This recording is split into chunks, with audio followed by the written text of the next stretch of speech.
Hello दोस्तों, welcome to sleepy classes. तो दोस्तों अभी रिसेंटली एक न्यूज़ आई कि भाई स्मार्ट इंसुलिन आ गया। इसके अंदर ऑन एंड ऑफ का स्विच है। ये कैसे काम करता है, डायबिटीज़ के लिए कैसे अच्छा है और क्या यूपीएससी यहाँ से हमें पूछ सकती है, उसके बारे में बात करेंगे इस लेक्चर के अंदर। राइट, चलो स्टार्ट करते हैं दोस्तों। सबसे पहले है कि smart insulin with on off switch. अब ये रिसेंटली बना, लेकिन इसको समझने के लिए हमें पता होना चाहिए डायबिटीज़ 1 क्या है, 2 क्या है, दोनों का टाइप पता होना चाहिए। ठीक है जी, चलो वहाँ पे पहुँचते हैं। बात ये है कि अगर हम जनरल बात करते हैं, जैसे मान लो आपने कोई खाना खाया। अब आपने कोई खाना खाया तो लेट से उसके अंदर कार्ब था, शुगर था, तो ये अपने ब्लड के अंदर चला गया। ठीक है, अब क्या होता है कि ब्लड के अंदर चला गया तो आपका, अगर मान लीजिए इसको हम यूज़ नहीं करेंगे एज एनर्जी, तो ये ब्लड ग्लूकोज लेवल अपना हाई हो जाएगा। तो यहाँ पे क्या होता है कि जैसे ही मान लो हम खाते हैं तो वो ट्रिगर करता है पेनक्रियाज को कि भाई इंसुलिन को रिलीज करो। पेनक्रियाज के जो बीटा सेल है, ये हरियाणा पीसीएस में पूछा गया है कि कौन से सेल होते हैं, तो आपको ध्यान रखना जो बीटा सेल है वो रिलीज करते हैं इंसुलिन को। अब जब इंसुलिन क्या करता है, इसको जो है ग्लूकोज को, जो हमारी बॉडी के अंदर जो हमने खाना खाया ब्लड के अंदर है ग्लूकोज, तो उसको सेल के अंदर भेज देता है और सेल देन माइटोकॉन्ड्रिया के अंदर या एनर्जी के अंदर कन्वर्ट हो जाता है एटीपी की फॉर्म में। ठीक है, तो मतलब कि मैंने खाना खाया, मेरे ब्लड के अंदर ग्लूकोज है। अब उस ग्लूकोज को इंसुलिन ने जो है ब्रेक डाउन करने में हेल्प की, जो सेल के अंदर हुआ और मुझे एनर्जी मिली। तो इट मीन्स कि अगर मान लीजिए ब्लड के अंदर जो ग्लूकोज था, ठीक है, उसको यूज़ कहाँ पे, सेल के अंदर चला गया, देन एनर्जी के अंदर कन्वर्ट हो गया। ठीक है, किसकी मदद से, इंसुलिन की। तो इट मीन्स कि जैसे ये यहाँ पे गया तो अपना ब्लड ग्लूकोज लेवल डिक्रीज कर जाएगा, क्योंकि उसको हमने सेल के अंदर भेज दिया with the help of insulin. तो ये नॉर्मल काम इस तरह से करता है। अब मान लो हमने एक्सेस खा लिया, तो फिर क्या होगा, अगर हम एक्सेस खा लें तो बाकी का जो है ना, तो फिर तो ब्लड के अंदर ही घूमता रहेगा, नहीं उसका लेवल कैसे डाउन होगा। हम एनर्जी भी ले रहे हैं लेकिन बहुत ज़्यादा खा भी रहे हैं, तो अब वहाँ पे ब्लड ग्लूकोज बहुत ज़्यादा बढ़ जाएगा। तो बाकी के को ये क्या करता है, ग्लूकोज को ग्लाइकोजन के अंदर कन्वर्ट करके लिवर में स्टोर कर देता है।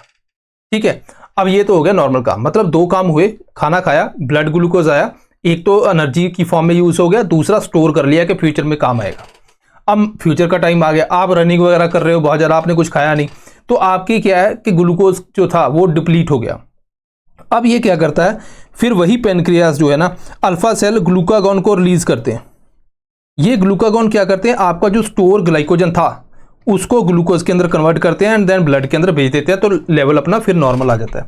सो पहले केस में क्या था, high blood level, blood sugar level, उसको रिड्यूस कर रहा है इंसुलिन और बाकी ग्लूकोज को ग्लाइकोजन के अंदर कन्वर्ट कर रहा है। दूसरे केस में आपका ब्लड ग्लूकोज लेवल लो है, तो इसको क्या करता है, ग्लाइकोजन रिलीज करता है। ठीक, ग्लाइकोजन को ग्लूकोज के अंदर कन्वर्ट करके उसका लेवल जो है नॉर्मल करता है ग्लूकागॉन। तो इस तरह से हमारी बॉडी के अंदर काम होता है। अब यहाँ पे क्या इशू आता है कि दो तरह की डायबिटीज़ हो जाती है। डायबिटीज़ कैसे होती हैं, तो अगर मैं इसको और माइक्रो लेवल के ऊपर जाऊं तो यहाँ पे देखो, ये हेल्दी है, ठीक है, यहाँ पे आपने खाना खाया, ग्लूकोज है आपके ब्लड के अंदर, और ये है इंसुलिन, ये है सेल सेल के अंदर हमें भेजना है। तो यहाँ पे ध्यान से देखो कि ये जो इंसुलिन है ये सेल के इधर जाके अटैच हुआ। जैसे ये अटैच हुआ तो ये गेट जो है ओपन हो जाता है और ग्लूकोज सेल के अंदर घुस जाता है।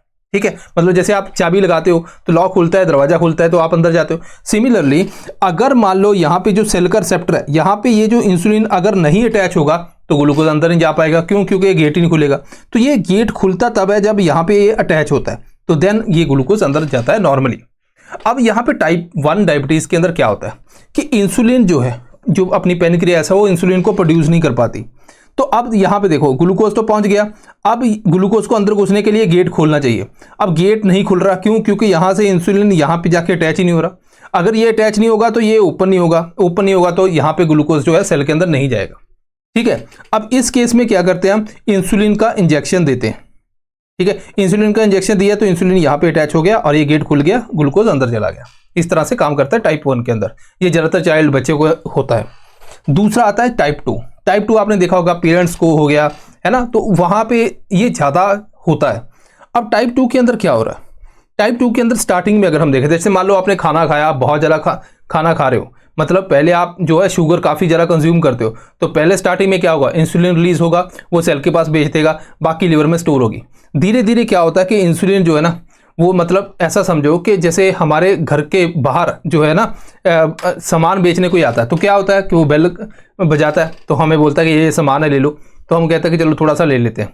दूसरी बार फिर आ गया तो हमें बोला कि हमारा मूड इतना नहीं था, हमें इतना ज़रूरत नहीं थी, लेकिन फिर भी हमने थोड़ा बहुत अगर कोई पसंद है तो ले लिया। फिर उसके बाद अगर बार बार आता जाए तो आपको गुस्सा चढ़ जाएगा, क्योंकि आपके पास वो सामान ऑलरेडी है। तो आप सोचोगे यार आज के बाद ना इसका दरवाजा नहीं खोलना, जितना मर्जी है बेल बजाता रहे, है ना।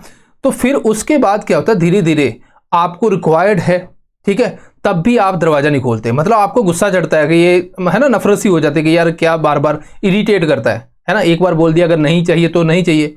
सिमिलरली हमारी बॉडी के अंदर होता है, आपने रसगुल्ला खा लिया, ब्लड ग्लूकोज लेवल बढ़ा, तो अब ये क्या करेगा, पेनक्रियास इंसुलिन को बोलेगा कि भाई सेल तक दे आओ, तो वो सेल तक दे आता है।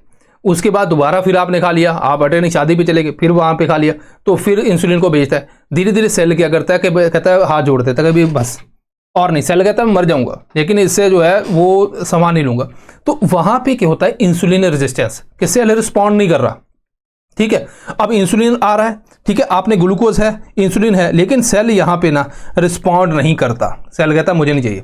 और आपने देखा होगा अगर सेल ग्लूकोज नहीं लेगा तो वो क्या करता है, हमारे मसल प्रोटीन को यूज करना शुरू कर देता है। कुछ लोग जिनको टाइप 2 है उनका वेट डिक्रीज करना स्टार्ट हो जाता है। अब ये होगी बात, अब ये होगी स्टार्टिंग की बात। यहाँ पे आपका पेनक्रियास इंसुलिन रिलीज कर रहा है, धीरे धीरे पेनक्रियास भी ढीठ हो जाता है, वो कहता है यार ये इसका कोई यूज तो है नहीं, तो वो भी जो है पेनक्रियास आपका जो है ना वो इंसुलिन प्रोड्यूस करना डिक्रीज कर देता है। उस केस के अंदर हमें क्या लेना पड़ता है, इंजेक्शन लेना पड़ता है इंसुलिन का। जैसे आपने देखा हो केजरीवाल ने जो है इंसुलिन लेता है, तो यहाँ पे इंजेक्शन लेना पड़ता है ताकि सेल का जो है वो यहाँ पे जब इंजेक्शन लेंगे तो ये फोर्सफुली जो है ग्लूकोज को अंदर भेजेगा, ठीक है। अब इशू कहाँ पे आता है, ये इंजेक्शन लेने में इशू कैसे आता है कि जैसे मान लो कि आपका ब्लड ग्लूकोज लेवल है, ठीक है, ब्लड ग्लूकोज का लेवल है, आपने सपोज करो इंजेक्शन ले लिया। अब ये जो इंजेक्शन है, दो केस हो सकते हैं, उस टाइम पे आपका ब्लड ग्लूकोज लेवल में भी नॉर्मल हो, इतना ज़रा हाई ना हो, या फिर हाई ग्लूकोज लेवल हो, है ना, हाई ग्लूकोज लेवल हो। तो अगर हाई ग्लूकोज लेवल है तो आपने इंजेक्शन लिया, इंजेक्शन क्या करेगा, वो सेल के अंदर भेज देगा, है ना, मतलब सेल के साथ जो इंसुलिन ये अटैच हो जाएगा और यहाँ पे सेल के अंदर चला गया, एनर्जी होगी कन्वर्ट, आपका ब्लड ग्लूकोज लेवल जो है वो डिक्रीज हो गया, यानी कि नॉर्मल हो गया। लेकिन क्या हो अगर आपका already blood glucose level normal है, उस टाइम पे आपने इंजेक्शन ले लिया, आप डेली खुद ही ले रहे हो इंजेक्शन। अब इस केस में क्या होगा कि इंसुलिन जो है, जो भी ब्लड ग्लूकोज लेवल है उसको सेल के अंदर भेजेगा, तो आपका ब्लड ग्लूकोज लेवल जो है सडनली ड्रॉप कर जाएगा। ये जो ड्रॉप है ना, ये खतरनाक होता है। आपने देखा हो डायबिटीज वाले एकदम से कई बार उनका ब्लड ग्लूकोज लेवल बहुत ज़्यादा डाउन हो जाता है। तो ये मिसमैच है, ठीक है। हमें कुछ ऐसा तरीका चाहिए कि जब ब्लड ग्लूकोज आपका लो है तो इंसुलिन काम ना करे, जब हाई है तभी करे। उस इंसुलिन को हम बोलेंगे स्मार्ट इंसुलिन। स्मार्ट इंसुलिन अभी रिसेंटली रिसर्च हुई तो उन्होंने बोला कि ये स्मार्ट इंसुलिन काम कर सकता है, ठीक है। अब यहां पे क्या होगा समझते हैं। इन्होंने बनाया एक इंसुलिन बनाया, ठीक है, जिसको हम बोलते हैं स्मार्ट। ये है NNC2215, ठीक है जी, ओके। अब क्या होता है कि ये इस तरह का मॉलिक्यूल है, आप ऐसा समझो, ठीक है। ये है मैक्रो मॉलिक्यूल, ये इसकी स्ट्रक्चर मैं थोड़ी सी बना देता हूं, ठीक है, ताकि आपको समझ आए। और यहां पे एक है ग्लूकोसाइड, ठीक है। ये जो ग्लूकोसाइड है ना, इसकी शेप वैसी ही है जैसी आपके ग्लूकोज की होती है, राइट, ओके। सो अब यहां पे दो केस हो सकते हैं कि आपने मान लो ये स्मार्ट इंसुलिन का इंजेक्शन लिया तो क्या बॉडी के अंदर क्या होगा। दो केस हो सकते हैं, या तो आपका ब्लड ग्लूकोज लेवल जो है वो हाई होगा उस टाइम पे, तो अगर आपने इंजेक्शन ले लिया तो अच्छी बात है। या फिर blood glucose normal to low होगा, ठीक है, दोनों में से एक केस हो सकता है। अब अगर तो ब्लड ग्लूकोज लेवल आपका हाई है तो क्या होगा कि यही जो स्ट्रक्चर है, ये मैक्रोमोलिक्यूल जो है यहां पे आके, ठीक है, यहां पे आके क्या होगा, आपका ग्लूकोज बाइंड हो जाएगा, ठीक है। ये इंसुलिन की स्ट्रक्चर है, इंसुलिन के साथ ग्लूकोज बाइंड हो गया तो वो क्या करेगा, सेल के अंदर भेज देगा, ठीक है। तो यहां पे हाई के अंदर तो कोई इशू ही नहीं है, राइट, जैसे नॉर्मल काम करते वैसे होगा। लेकिन अगर नॉर्मल टू लो है, ठीक है आपका, फिर क्या होगा, फिर यही जो स्ट्रक्चर है, यही जो स्ट्रक्चर है ना, ये वाला जो ये मैंने बनाया था ग्लूकोसाइड, ये यहाँ पे जाके इसके साथ बाइंड हो जाएगा। ठीक है, इसको फिर हटा देते हैं, इसके साथ बाइंड हो गया। अब देखो मैक्रोमोलिक्यूल के साथ जो है ये ग्लूकोसाइड बाइंड हो गया, तो फिर यहाँ पे ग्लूकोज आया, लेकिन ग्लूकोज अब बाइंड नहीं हो पाएगा क्योंकि ऑलरेडी वहाँ पे स्पेस ऑक्यूपाई होगी मैक्रोमोलिक्यूल की। अगर ग्लूकोज बाइंड नहीं हो पाएगा तो ये सेल के अंदर नहीं जाएगा, ठीक है, तो इट मीन्स के ब्लड के अंदर रहेगा, तो यहाँ पे अपना ब्लड ग्लूकोज लेवल नॉर्मल ही रहता है, लो नहीं होता। अगर मान लो अभी जो इंजेक्शन लेते हो वहाँ पे क्या होता है, यहाँ पे ग्लूकोज बाइंड होकर लेवल डाउन कर देता है। तो मैं अगेन रिपीट करता हूँ, इंसुलिन की इस तरह की स्ट्रक्चर है जो स्मार्ट इंसुलिन है। एक साइड पे ग्लूकोसाइड है, दूसरा एक मैक्रोमोलिक्यूल है। अगर तो आपका ब्लड ग्लूकोज लेवल नॉर्मल है, नॉर्मल के अंदर क्या होगा, यही ग्लूकोसाइड जो है यहाँ पे जाके बाइंड हो जाएगा। तो मतलब अगर आपका बाहर ग्लूकोज रह गया है ना, ग्लूकोज बाहर रह गया, क्यों? क्योंकि ग्लूकोसाइड बाइंड हो गया। तो उसकी वजह से क्या होता है कि ग्लूकोज आपके ब्लड के अंदर रहता है, नॉर्मल जो ब्लड ग्लूकोज लेवल रहता है। लेकिन अच्छा, अब जब यहाँ पे अगर मान लो यहाँ पे जैसे ग्लूकोज बाइंड हुआ, तो इस केस में क्या होता है, आपका इंसुलिन एक्टिव हो जाता है। ठीक है, और थोड़ा क्लैरिटी आपको मिल जाएगी। एक्टिव हो गया तो इंसुलिन काम करेगा।